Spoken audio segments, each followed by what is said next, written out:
À 24 ans, James Dean révèle les acteurs homosexuels du Hollywood classique avec lesquels il a eu des relations secrètes et le tableau n'est pas reluisant. Imaginez un jeune homme au regard mélancolique, aux cheveux en bataille et au sourire ravageur.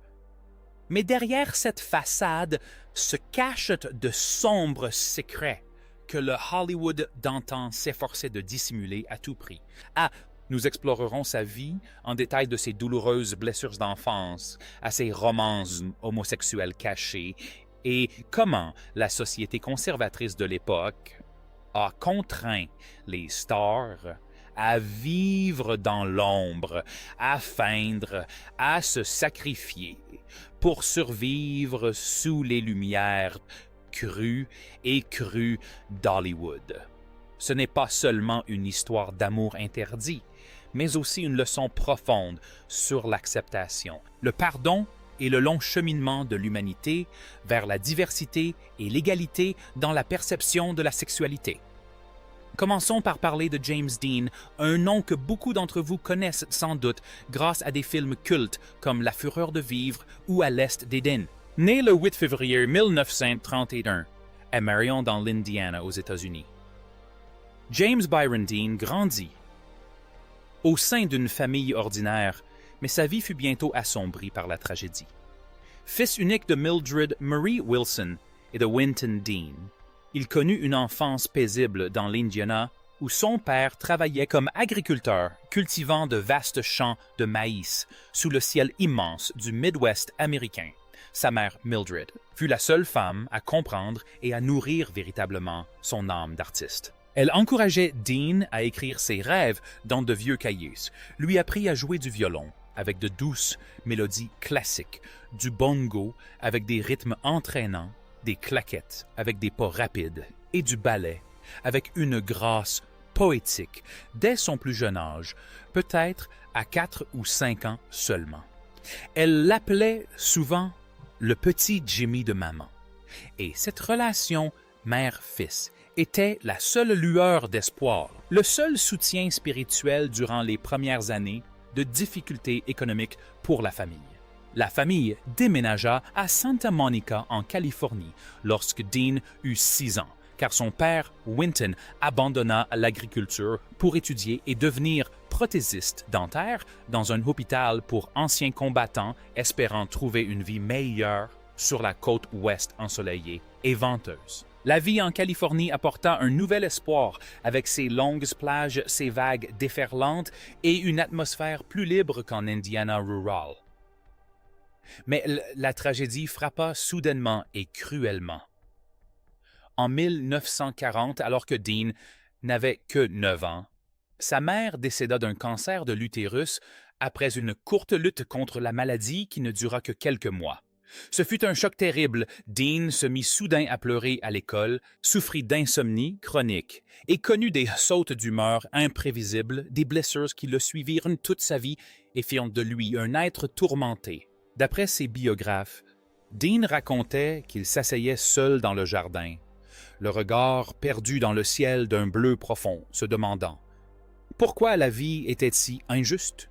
Pourquoi Dieu lui avait enlevé la seule femme qu'il aimait inconditionnellement? » Il avait grandi dans un environnement quaker, une branche du protestantisme qui prône la simplicité, la paix et l'éthique personnelle, mais le vide laissé par sa mère le plongeait dans un profond isolement, comme un trou noir engloutissant toute la joie de l'enfance. Son père, Winton, accablé par le chagrin et le travail, ne pouvait plus s'occuper seul de son fils. Il l'envoya donc vivre chez sa tante Hortense et son oncle Marcus Winslow, dans leur ferme de Fairmount dans l'Indiana. C'était la ferme familiale des Winslow où Dean fut élevé par sa tante et son oncle des Quakers stricts qui lui inculquèrent le travail manuel, l'éthique religieuse et les valeurs familiales. Cette décision le fit se sentir complètement abandonné, comme s'il avait perdu ses 2 parents d'un coup, créant une cicatrice psychologique indélébile. Son père s'engagea plus tard dans la Seconde Guerre mondiale, se remaria avec Ethel Case et eut peu de contact avec son fils, rendant leur relation encore plus tendue, empreinte de ressentiment et de silence prolongé. À son retour en Californie, après avoir obtenu son diplôme d'études secondaires en 1949, des conflits éclatèrent concernant l'orientation professionnelle de Dean. Son père souhaitait qu'il étudie le droit pour lui assurer une vie stable et sûre d'avocat, tandis que Dean était passionné de théâtre et rêvait de la scène et des projecteurs. Cette passion dégénéra en une hostilité latente entre eux, isolant davantage Dean. Ces traumatismes forgèrent un jeune homme solitaire et rebelle, toujours en quête d'amour, d'acceptation et d'une place dans un monde chaotique et empreint de préjugés. À Fairmount, Dean trouve une figure paternelle en la personne du révérend James DeWeerd, un pasteur méthodiste local au mode de vie plutôt excentrique. Surnommé Docteur Bizarre, en raison de ses passe-temps insolites comme la collection de crânes et les histoires de fantômes, DeWeerd l'initia à la tauromachie, un sport espagnol dangereux qui le fascina à travers ses lectures, ainsi qu'aux courses automobiles, des loisirs dangereux qui plus tard forgèrent l'image rebelle de Dean à l'écran et au théâtre durant ses dernières années de lycée entre 1948 et 1949. Cette relation, d'abord une amitié mentor-élève, dura plusieurs années et fut décrite comme intime dans les chroniques. Cependant, des témoignages ultérieurs et des révélations d'amis et de biographes suggèrent que cette relation aurait pu impliquer des abus sexuels dès l'âge de 11 ou 12 ans, juste après le décès de sa mère, période où Dean était particulièrement vulnérable. Dean confia sa plus profonde souffrance à Elizabeth Taylor, sa partenaire dans Géante, qui garda le secret toute sa vie et ne le révéla qu'après sa mort en 2011. Elle décrivit cette douleur comme la plus profonde que Dean n'ait jamais surmonté une blessure qui lui faisait craindre toute véritable intimité. Taylor expliqua « Il n'aurait été bénéfique ni pour l'un ni pour l'autre que je le révèle à ce moment-là, par crainte de nuire à la réputation de Dean dans une société encore stigmatisée. » Des biographes comme Kevin Sessoms, dans son livre, et ses rapports publiés entre 2011 et 2025 ont confirmé l'implication de DeWeerd. Cette expérience a probablement influencé la manière dont Dean a utilisé ses relations pour faire avancer sa carrière, une pratique souvent qualifiée de « gay for pay », où il acceptait des relations sexuelles en échange d'opportunités. Ces abus ont non seulement causé un traumatisme psychologique, mais ont aussi contribué à l'instabilité émotionnelle de Dean, le rendant sujet à des relations amoureuses complexes et douloureuses, empreintes d'un profond besoin de reconnaissance et d'une recherche constante de figures paternelles de substitution auprès d'hommes plus âgés. Abordons maintenant la partie la plus mystérieuse, la sexualité cachée de James Dean, un sujet qui alimente la controverse depuis des décennies des biographies au forum en ligne d'aujourd'hui. En 1949, après le lycée, Dean partit pour la Californie afin d'étudier le droit comme le souhaitait son père. Cependant, il abandonna rapidement ses études, au bout de quelques mois, seulement se sentant à l'étroit, et se tourna vers l'art dramatique à l'Université de Californie. C'est là qu'il découvrit sa véritable passion lors d'une audition pour une pièce de théâtre sur le campus, au milieu de l'atmosphère vibrante et parmi de jeunes étudiants enthousiastes. Il y rencontra le futur scénariste William Bast. Ils partagèrent une chambre exiguë, encombrée de livres et de scénarios, et nouèrent une relation complexe qui dura 5 ans, une romance à la fois passionnée et tumultueuse. Bast a écrit la première biographie de Dean, mais n'a révélé les détails qu'en 2006, en raison des restrictions légales imposées par Warner Brothers et du conservatisme de la société de l'époque où l'homosexualité était perçue comme une déviance. Selon Bast, leur romance fut tumultueuse. Ils passèrent notamment une nuit dans un hôtel du désert balayé par les vents violents et sous un ciel étoilé, allant jusqu'à partager des relations avec des femmes, comme l'humoriste Beverly Wills, pour dissimuler leur liaison. Bass décrit Dean comme un homme insaisissable, toujours en quête de liens, mais craignant l'engagement passant souvent des nuits blanches à parler de ses rêves hollywoodiens, tout en travaillant à des événements de réseautage du secteur de la radio pour subvenir à ses besoins au milieu de cocktails bercés par le jazz. Dean fit de la connaissance de Rogers Brackett, un réalisateur radio de 35 ans à succès, doté d'une voix grave. Leur idylle naquit rapidement, alors que Dean n'avait que 20 ans. Brackett jouant le rôle d'une figure paternelle protectrice.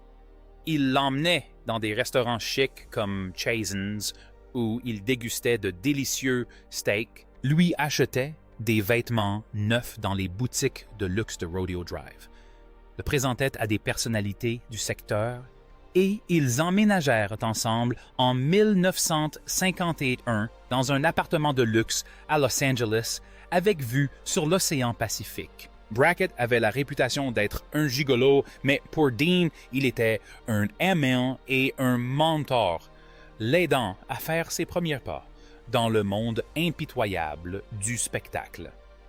Interrogé sur le fait de vivre avec un homosexuel célèbre, Dean répondit simplement « Oui, je sais, mais j'ai ma propre chambre ».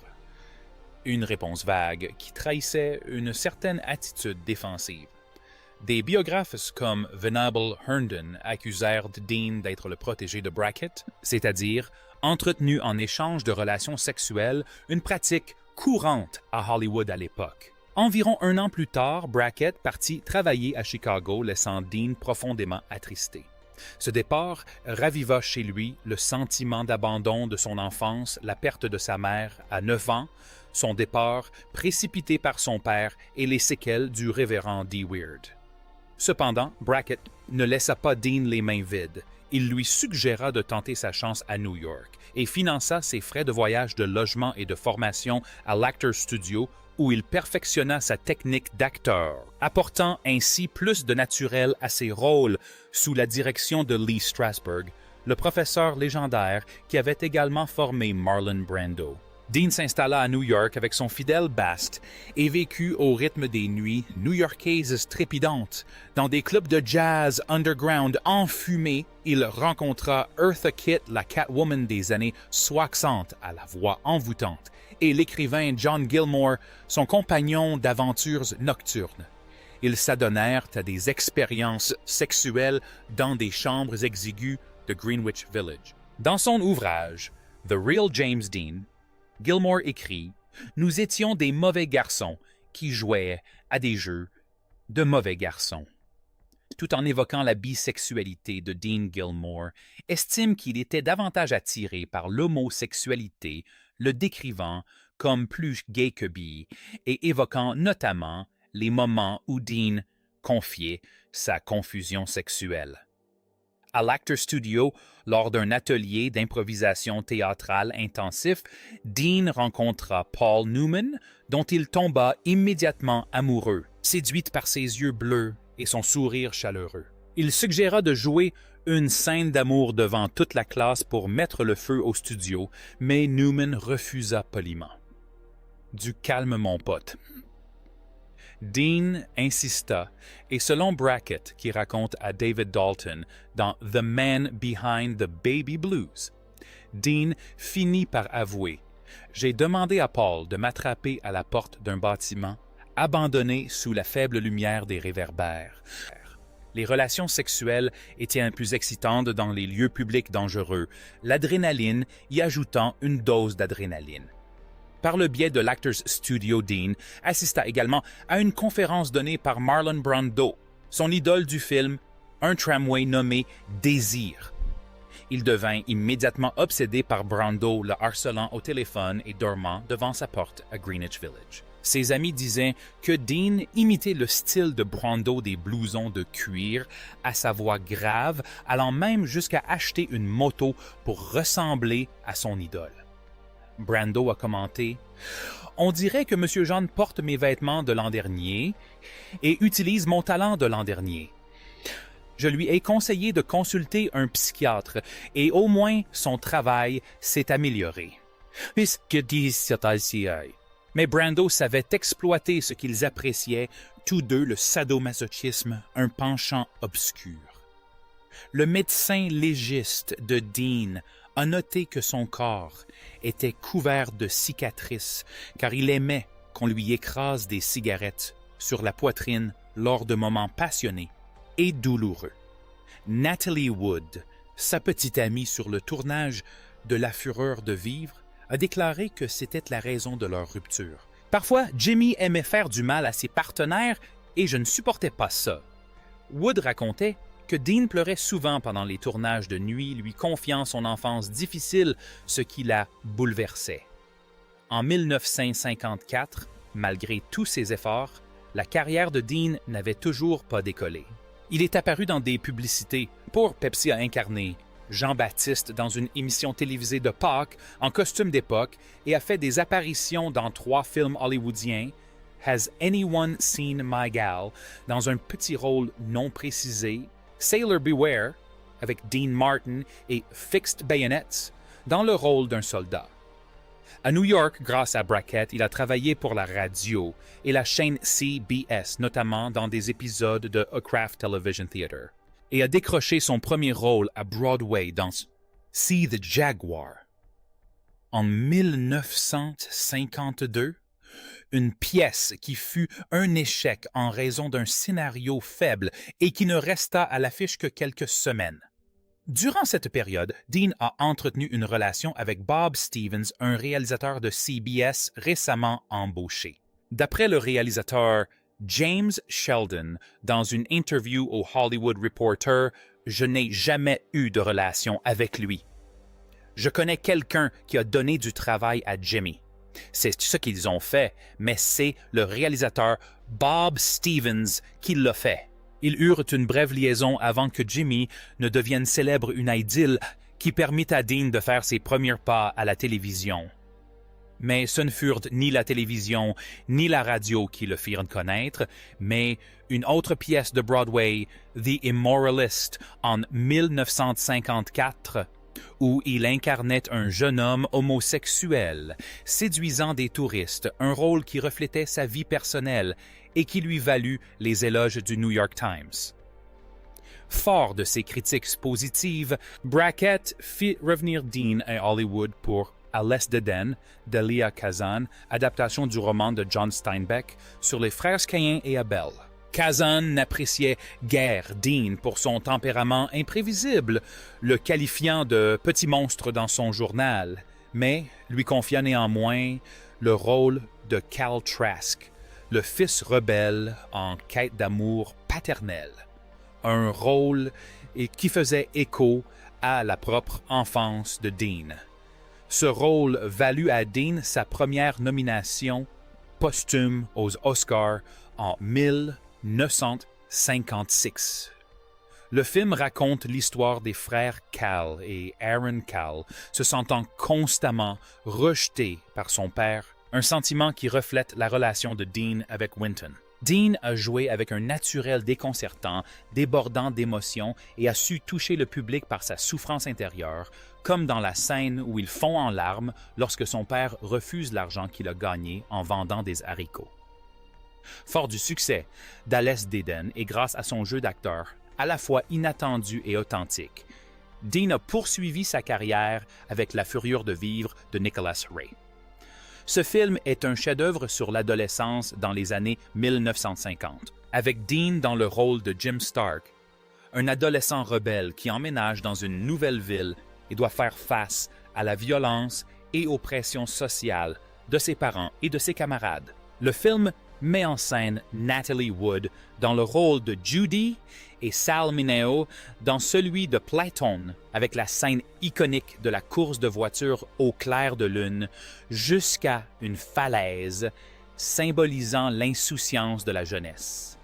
Ray affirmait que Dean incarnait la rébellion et que le film reflétait la société d'après-guerre où la jeunesse se sentait tiraillée entre matérialisme et spiritualité. Dean mourut avant de la sortie du film, ce qui le rendit légendaire, avec un immense succès commercial et un impact culturel considérable. Sal Mineo se souvient: Jimmy était sensible, il versait de vraies larmes lors des scènes de rupture familiale et nous parlions souvent de solitude. Enfin, le film Giant de George Stevens, adapté du roman d'Edna Ferber, met en scène Dean dans le rôle de Jet Rink, un fermier devenu millionnaire grâce au pétrole aux côtés d'Elizabeth Taylor Leslie et de Rock Hudson Beck. Ce film de 3 heures explore les clivages de classe et raciaux au Texas avec de vastes plans de Marfa. Dean s'opposait à Hudson en raison de leurs tempéraments respectifs, mais était proche de Taylor à qui il se confiait au sujet des abus qu'il subissait et qu'il considérait comme une mère. Le rôle de Jet fut le plus complexe de sa carrière, passant de la pauvreté à une richesse solitaire.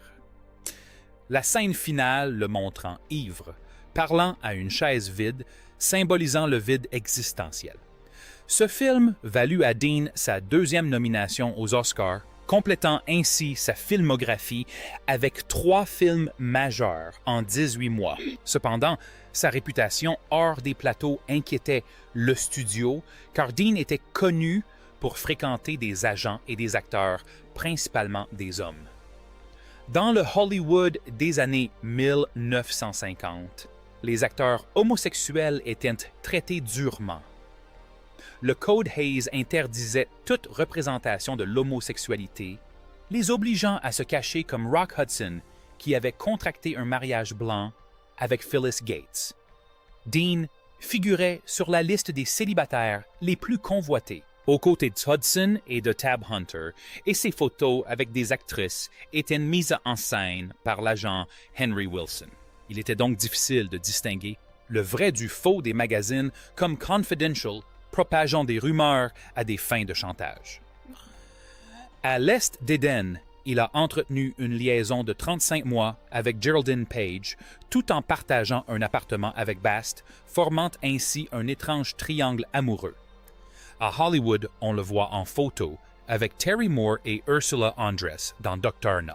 Liz Sheridan a écrit un livre Dizzy et Jimmy dans lequel elle affirme avoir fréquenté Dean en 1952. Même Marilyn Monroe a avoué avoir envisagé le mariage, mais a déclaré « Nous nous détruirions mutuellement car nous étions tous deux instables. »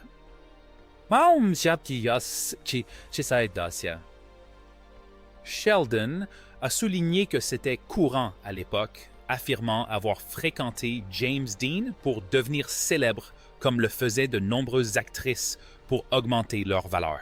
Aucune romance n'a autant fait parler d'elle que celle avec Pier Angeli, la star italienne du film Le Calice d'argent.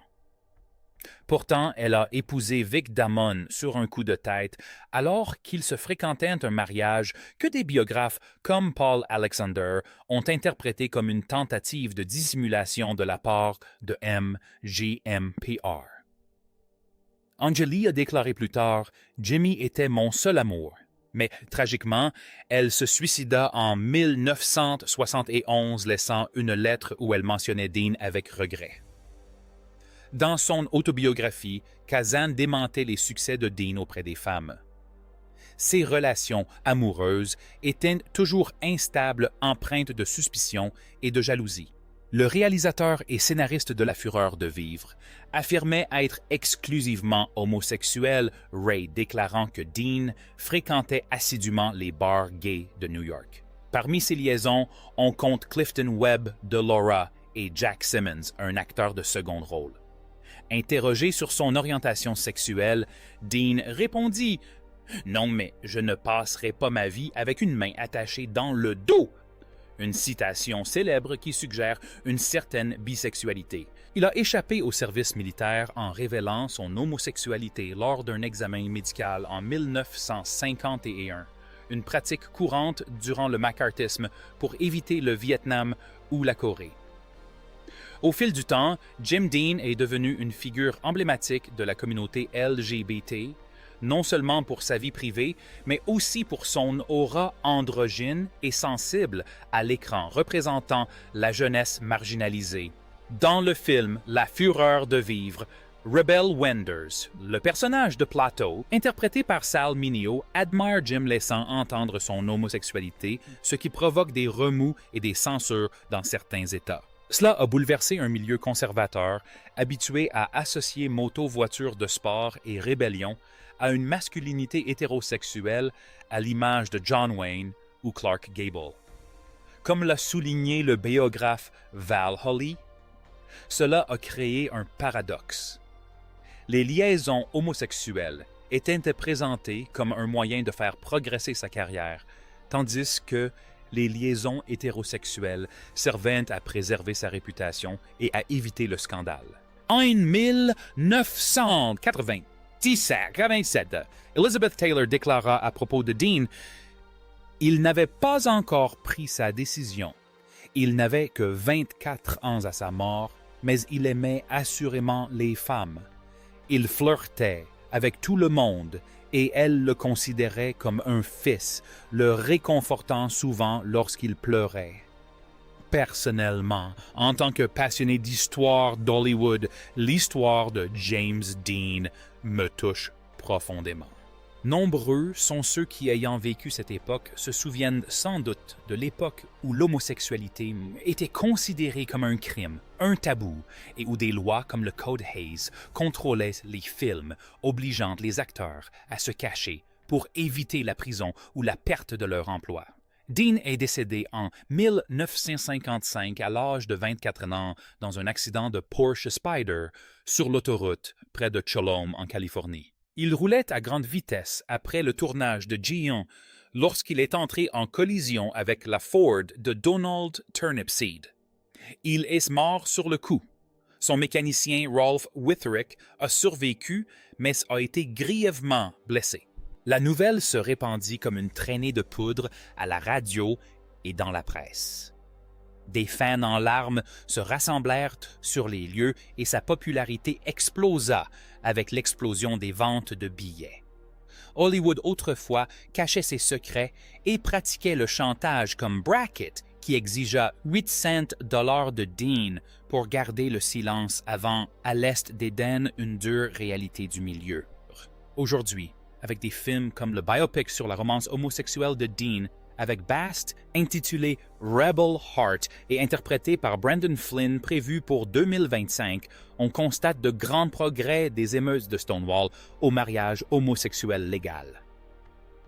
Mais le chemin est encore long, comme en témoignent d'anciens messages qui révèlent des débats sur la question de savoir si Dean était bisexuel ou homosexuel, certains fans défendant son image virile. J'y trouve une source d'inspiration. Dean nous enseigne que l'amour est sans limite et que malgré la lenteur des changements sociaux, la vérité finit toujours par éclater au grand jour à travers les livres, les films et les témoignages.